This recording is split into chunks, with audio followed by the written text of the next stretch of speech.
కొంతమందిలో మెడ చుట్టూ నల్లగా మారి అందవిహానంగా కనబడుతుంది. అలాంటి సమస్య ఉన్నవారికి కొన్ని హోమ్ రెమెడీస్ అద్భుతంగా పనిచేస్తాయని నిపుణులు చెబుతున్నారు. క్రమం తప్పకుండా ఈ చిట్కాలను పాటిస్తే మెడ చుట్టూ ఉన్న నలుపు త్వరలోనే తగ్గిపోతుందని అంటున్నారు.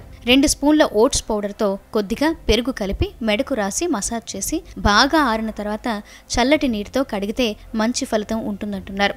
ఓట్స్లో యాంటీ ఆక్సిడెంట్ గుణాలు ఉంటాయి. ఇవి స్కిన్ని క్లీన్ చేస్తాయి. ఓట్స్లో పెరుగు కలిపి మెడ చుట్టూ స్క్రబ్లా చేయడం వల్ల మెడ భాగంలో నలుపు తగ్గుతుంది. బేకింగ్ సోడాతో ప్యాక్ వేసుకుంటే మెడపైనున్న నల్లని చర్మాన్ని కాంతివంతంగా మార్చడంలో మేలు చేస్తుంది. చర్మంపై మురికిని తొలగించడంలో బేకింగ్ సోడా ప్రభావవంతంగా పనిచేస్తుంది. చర్మ మృత కణాలను తొలగించి యవ్వనపు కాంతిని అందిస్తుంది. చర్మాన్ని మాయిశ్చరైజర్ చేస్తుంది.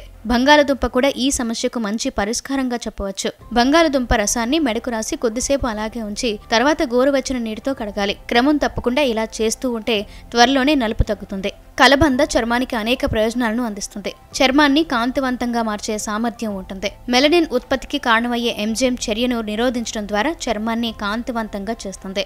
కలబంద గుజ్జును మెడకు అప్లై చేసి 10 నుంచి 15 నిమిషాల పాటు సున్నితంగా మసాజ్ చేసి చల్లటి నీళ్లతో వాష్ చేసుకోవాలి. ఇలా తరచుగా చేస్తూ ఉంటే మెడ నలుపు తగ్గుతుంది.